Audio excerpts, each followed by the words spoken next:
Trap cards have fallen off. And there's really no other way to say it. But why?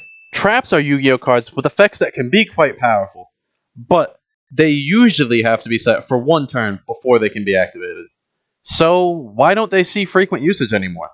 To answer this question, Yeah, it's rewind time. back a couple years, so that we can take a look at the heyday of traps, and see what allowed them to be much more successful back then.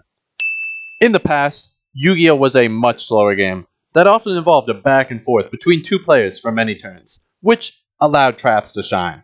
When first turns involved a normal summon, and maybe one or two special summons, you can afford to be playing traps and waiting for their effect without having that play feel too slow. Also, the nature of less things happening on a turn benefits many traps like Mirror Force. Let's take a look at why this card specifically was far scarier back in the day.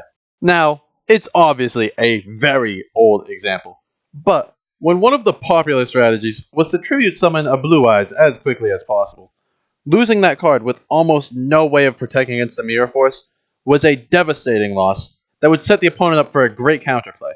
Nowadays, you probably commit even less resources to the board to get a Baron DeFleur on the field, and a measly Mirror Force would just get negated.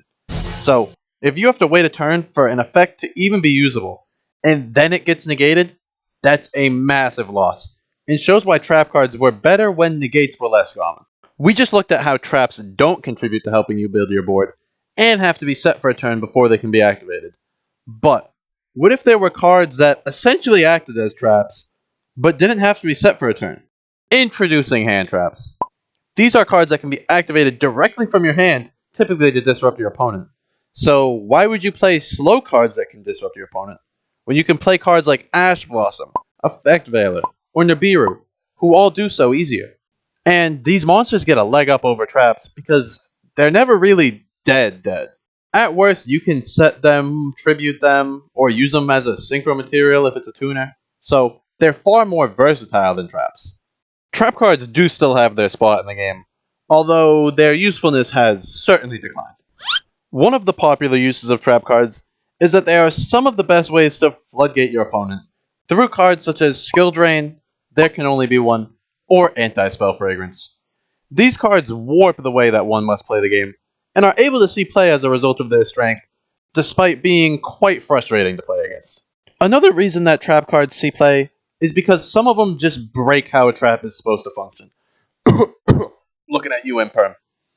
Infinite Impermanence is a card that is able to be played directly from your hand if you control no cards, allowing you to disrupt your opponent if you're going second. And Imperm gains the bonus effect to negate any other cards in the column it was activated in if it was set for a turn, allowing it to benefit from being an actual trap. Evenly Matched is another trap that breaks the rules and can be splashed into a number of decks as a result. This is a board breaker that makes your opponent banish cards from their field until they control the same amount as you at the end of the battle phase. Certainly a nice way to dismantle an opponent's board, but it would be pretty clunky if you had to set it for a turn. You want as few cards on your field as possible, but you can't just set one pass with this card, you'll die before the end of the battle phase. So, to get around this, if you control no cards, you can activate this card directly from your hand, sending shivers down your opponent's spine when they see your empty field and hear the words, "End of battle." So, as we can see, trap cards have slowly evolved out of being splashable in decks, because they're just too awkward needing to be set for a turn, and cards with smoother mechanics like hand traps or Imperm Evenly are dominating the slots in decks that traditional traps used to occupy. Now, I'd be lying calling traps totally irrelevant, however, because dedicated trap strategies can certainly still shine. For quite some time now, Labyrinth has been a solid meta deck. Labyrinth combines strong archetypal trap effects with main deck monsters who all interact with traps. Because of the way the main deck monsters are built to support traps, Labyrinth builds can play traps with far more confidence than other decks. Monsters like Arios or Kuklok yet again break the trap mechanic by allowing them to be activated the turn they are set. Lovely and Lady Labyrinth both gain bonus effects revolving around the use of trap cards. And both Welcome and Big Welcome Labyrinth have effects that let you get Labyrinth monsters onto your field and have additional graveyard effects. The beautiful cohesion between the Labyrinth monsters and traps allow this deck to break the traditional standard and make great use of traps in a modern setting. And that's all. Have traps really fallen off, or are they in the midst of a resurgence off the back of strong strategies and new mechanics? Let me know what you think in the comments down below, and have a great day.